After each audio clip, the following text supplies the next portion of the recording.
Nah, 15 rounds of Flambé. Welcome everyone to another episode of your favorite brotherly talk show about sports. 15 rounds of Flambé, everyone. Matthew Johnson, Aaron Johnson. Aaron, if you keep doing things like that, we're not going to be everyone's favorite show. That was just, I we mean, agreed on something else, which I thought would have been better, but okay. hey, it's the 90s, Lion Yeah, King. I I didn't have the don't cat to know. hold up, though. Hmm? I didn't have the cat to hold up. Oh, okay, whatever. Kicking off today's show, everyone, we're going to talk a little bit about baseball. We got a couple things we want to tackle with one of my favorite teams, the New York Yankees. Trading deadline's right around the corner, and the Yankees are in that weird position about buy or sell. Should they keep the team and try and add on to try and make the playoffs, or should they gut the whole team and go ahead and build for the future? A lot of people think they should do one. A lot of people think they should do the other. Matthew, what do you think? And like you said, you're a Yankee fan. Even though I have not been a Yankee fan as long as you have, I have become one, and I've watched this team a lot this season with my new job, and just watching maybe 30, 40 of their games, they definitely need to sell. They're not. If you like, buyers are for contenders or buyers, teams that actually know they have a legit shot of getting to the World Series or even deep in the playoffs. And this team, the way they're constructed with their age and their average hitting and starting pitching, they need to sell. The biggest thing on their team, that is as far as going forward and being productive and giving that little flair of, hey, maybe we could do something this year, is their bullpen. They have a very strong to outstanding bullpen. That back end of the bullpen. I think it's the best. I'm going to say the bullpen, but I'd say 7, 8, and 9 because they have arguably the best 7, 8, 9. Dylan Betances, Andrew Miller, and Aroldis Chapman. 105 miles an hour, Aroldis Chapman. They definitely have the best back end, or one of the best, I should say. But like you said before, their hitting is average at best. I mean, the Yankees of old. It's actually below average. I have the stat. They're 23rd in hitting and 19th in pitching. That's just not good enough to contend with, say, Boston, Toronto, or even Baltimore. Just in the division alone, let alone the wild card. And it's funny because when you bring that up, I think back of hitting back when the Yankees were, the dynasty, when Jeter was there hitting over 300, Bernie was there hitting over 300, Tino Martinez was there hitting 290, Polo Neal was hitting 290 to 300. Like it was a consistency, a level of consistency. Scott Brocious probably was hitting like 240, 250 and batting 8th. Now the 240, 250 guys, Brian McCann batting 4th or 5th. It's incredible because I've watched besides the Yankees, I've watched a lot of other teams. I watched a lot of Boston Red Sox games, and it's incredible seeing the difference. Like Boston has maybe 6 or 7 guys batting above 270. And the Yankees have 6 or 7 guys batting below 250. It's night and day. And outside of Didi, Jacoby Ellsbury, no one else is really batting consistently. Don't get me started on Chase Headley, but oh my goodness. Yeah, don't get me started on Chase Headley. I mean, his defense. That's what saved. That's why Girardi keeps putting him in. But his bat. Oh my goodness. I hit better than Chase. I haven't played baseball in I don't know how long. I haven't played baseball in probably 8 years, and I still hit better than Chase Headley does, blindfolded. But when I look at this Yankees team, I think they should sell. And if you look about how the core 4 in the old team was built and how they were able to grow through the farm system, the Yankees have a very strong farm system coming up. Luis Severiano, if he can figure it out, Greg Bird, Aaron Judd, they have a huge plethora of incoming potential stars. Now, what I think they need to do, out of the back 3, keep Betances because he's the youngest, and I think he's the youngest, and I think he's free agent at the end of this season. And Andrew Miller's only 2 years, I believe. Yeah, I would trade Chapman, trade Andrew Miller, and try and get something back that you can build toward the future. Maybe a young stud. I said the Yankees. I feel like Brian Cashman, who I personally think needs to go because he's been there forever. But I think they're kind of booking on getting either Mike Trout or Bryce Harper in the near future. And unless they can grow within themselves to kind of get better, I don't think either one of them is coming. Maybe Trout, because Trout's from New Jersey, but I don't know. You shouldn't pin your hopes on the possibility that there's great superstars going to come to your team. I think exactly. It's besides not the NBA. the bullpen, besides the bullpen deals, just looking at, say, Boston a few years ago, and they dumped a lot of contracts in Beckett and Crawford and Gonzalez. That's what the Yankees need to do also with Carlos Beltran, who's been their most consistent player.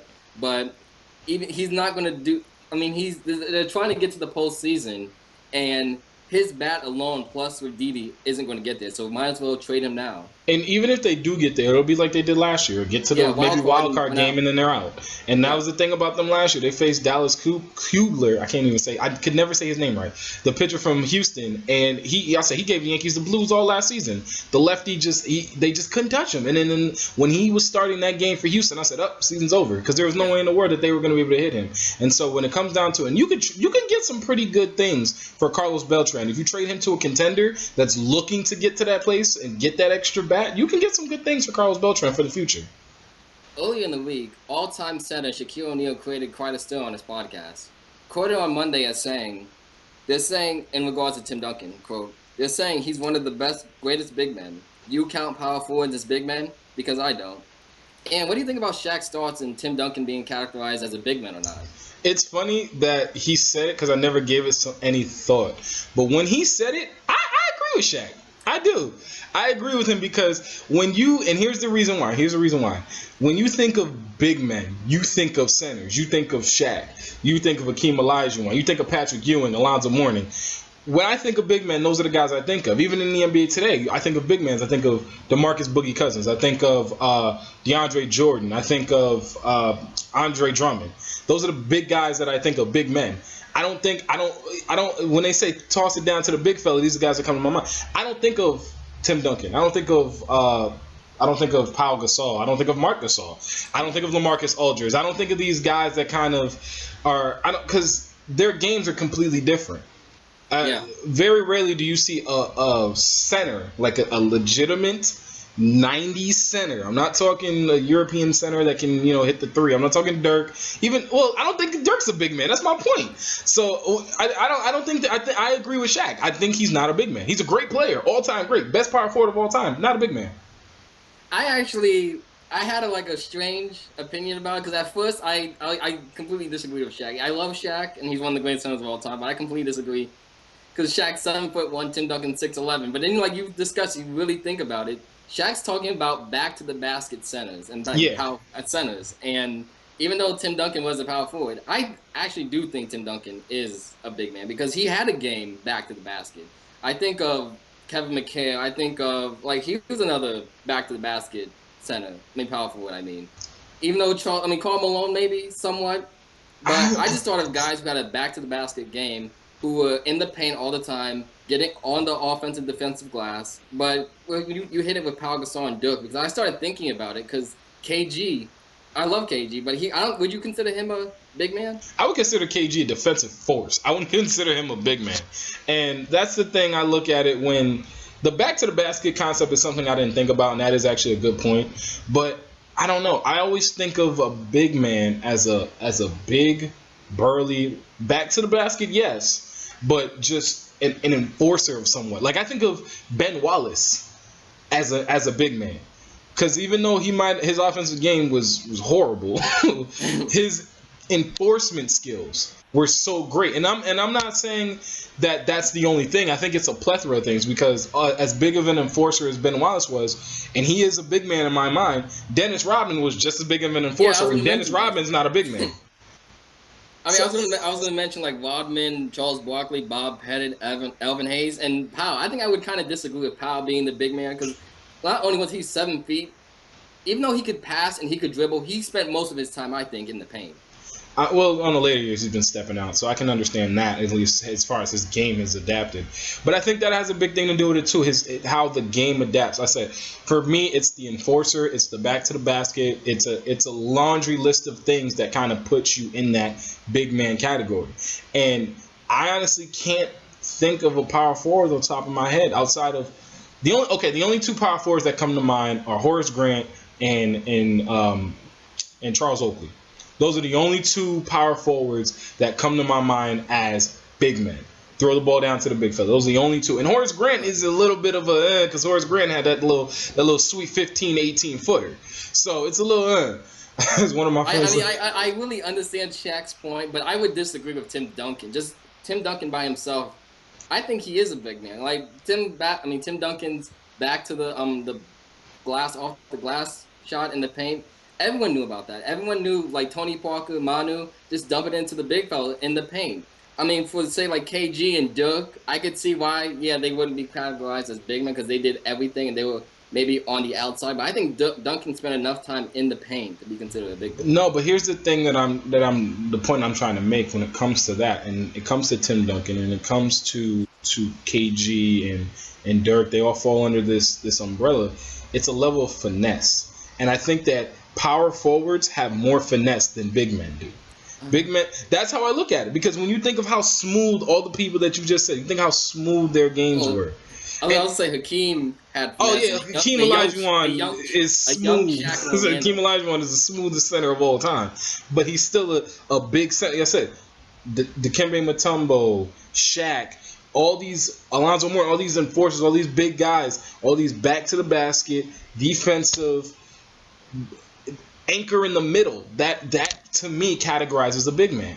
And Would you consider Dwight Howard in his prime with Orlando as a big man? Oh yeah, definitely. I would say Dwight Howard back in his prime. Before he, first of all, I think Dwight Howard should have never left Orlando. But I mean, hindsight's 50-50. Yeah, hindsight's 20/20. You mean? But yeah, no, I just 50-50. That's like 20. Whereas Superman has hindsight. 50. Okay, yeah, but still, that just blew my mind that he left. But anyway. Dwight Howard in his prime, yes, is a big man. And I agree with Shaq in his statement that to be a big man, you have to be a certain laundry list of things. And if you fit that, you're a big man. If you don't, you're not. I mean, I agree with his point. I just wouldn't characterize Duncan. I would say he is a big man. Agree to disagree. Yeah. Closing out the show today, we're going to talk a little bit about someone that I revered growing up as far as his tennis skills, not as far as, other things. But Tiger Woods. Shutting it down this season, saying he won't play in the PGA Championship or on the PGA Tour for the rest of the season. Matthew, is this the last that we've seen of Tiger Woods? I'm not going to say it's going to be the last we see of Tiger Woods, but there's no question in my mind that we're never going to see the dominant Tiger Woods who owned golf in the late 90s, early 2000s until his final major in 2008. Like, that Tiger Woods is done. Injuries and just... the competition's better. I just don't feel like Tiger's ever going to dominate like we used to see. Oh, I know he's not going to dominate. You feel it? I know. Because I don't know. I feel like, and like I said, as an athlete, I love Tiger Woods. He's the one that got me into the game of golf. He's the one that I feel like got all of us into the game of golf in some way, shape, or form. He's the reason why I watch tournaments still on Sundays. Yeah, exactly. So all the extracurricular stuff with Tiger Woods is neither here nor there. But as an athlete, as a golfer, in my mind, first of all, he's the greatest golfer of all time. Whether or not he catches Jack or not, his reign of dominance is something that only Michael Jordan, Serena Williams, and maybe Bill Russell had. His reign of just pure dominance. That's why I think he's, like I said, I put him as the greatest golfer of all time. I'm a little biased because I didn't. Yeah, me and Dan were actually talking about this because we compared it to like Wilt. Like Wilt's the most dominant center of all time, but a lot of people don't say Wilt is the greatest. Like I think it's still Jack because he still has the most majors, but I would say Tiger is the most dominant. There's a difference between dominant and greatest. Yeah, but here's the thing when you got to look at when it comes to greatest. You got to think about someone that transcends the game. And Tiger Woods transcended the game. He was an icon of epic proportion in the game of golf. Like I said, the only people that come to mind when I think of him, truthfully, and Bill Russell with the titles and the championships and the rings, but when it comes to transcending a sport, it's Serena Williams and Michael Jordan. The way that Tiger Woods, when he was great, he was such an icon and he was so memorable, whether it was the Nike, the commercials, the games, he made golf cool. There's no other way. Before Tiger, golf was played by old white men. I mean, it still is, but a younger generation was able to fall in love with the game, a beautiful game of golf. And so it's sad for me to see how everything has gone down in the past couple of years. I don't think he's going to, like I said, I don't think he's going to catch Jack. I think he's done. And I just, It's just like, I'm looking at some of these stats right now. Like, he had his third back operation in October, which is his third since March of 2014. His last PGA event was nearly a year ago, August 15th. I just feel like injuries just, even if all the scandal that happened, I thought without the injuries, he could still bounce back from that. I just feel like the injuries just, they take away his body. Like, it's not even just his arm or any other injury. It's a back and it's been knees. Those are two of the maybe most important like parts of the body for an athlete, and they've just been taken away from him. Especially with Tiger, and I'm glad you brought up his injuries. With the way that he had such a violent swing. As we always read, as what you always heard, he had such a violent swing. He was able to drive the ball so far. So I do agree that the back has had a huge impact on him, and is being physically unable to still perform at that level. I don't know. For me, I do think it's a combination of the two. However, I think what made Tiger so great, outside of his physical gifts and outside of the way that he was able to, like I said, transcend the game, he had that killer instinct that you want every single star athlete to have. He had that mentality where at the end of the day, on Sunday, if he's in the hunt on Sunday, you knew it was over. You knew Tiger was going to win. And I said, I just, it's sorry. I wouldn't say I still think he does have that Michael Jordan drive intensity. I just feel like not only is his body breaking down, but the competition is better. You have Jordan Spieth, you have Jason Day, you have Rory McIlroy, you have a bunch of young up and coming golfers who haven't seen Tiger at his best in, say, 2005, 2004. They don't remember seeing. I mean, they were influenced by seeing Tiger dominate, but they haven't played with dominant Tiger before, so they don't have the fear that, say, maybe other golfers have. I was just about to say that the one clip I remember was when Tiger hit that. I don't think it was the putt that held at the lip and then rolled in. It was the one when he came back from the injury, I think, and he won. And the guy I forgot who the player was that he was. He needed the. Are you talking about like when he was playing with I believe the ACL? Yeah, when he was playing with the ACL. Specifically remember I don't remember who was in. Emmerman. It was Edelman. I almost said Julian Edelman. Oh God. But it was. I don't remember his name, but I do remember him being in the clubhouse. And when Tiger hit the shot, he just looked so defeated. He was like, I knew he was gonna hit it. I just knew he was gonna hit it. And like you said, the guys that are out now, the popular players, the stars of the game of golf, never have, and I believe never will face that Tiger Woods. I mean, everyone's time comes. No one outruns Father Time. He is 40 years old, about to be 41, but it's still. It's so hard to watch it. Yeah, I don't remember ever seeing a decline of such a. The decline is just so steep and low. I don't even remember seeing one so impactful. It took away everything. It seemed. It did, and it really did. And I said, it's. I think he will find a way to get back on the tour next season, but I don't think we're ever going to see him win another major. Well, that's all the show we have for you guys. Thanks again for watching 15 Rounds of Flambé. We're here 3 times a week, Monday, Wednesday, Friday. Matthew's kind of got to hurry up because he's like, oh, God. Yeah, it was fun seeing how fast we could do it. Once again, normally when we do these shows, I get off of work, he's going into work. And, I was running a little late today, world of journalism and stuff. But anyway, guys, we please continue to like us, and continue to subscribe right down here on the button. Down there. There it is. Yeah, I like the little signature point. Also, comment, guys. We would love to see some comments down there on some of these videos. Even if it's I don't know, Aaron, you wear the same shirt every day. Give me some comments. I want to see some stuff. Maybe even if you guys have some ideas on some openings that we can do, we'll definitely go ahead and try those out.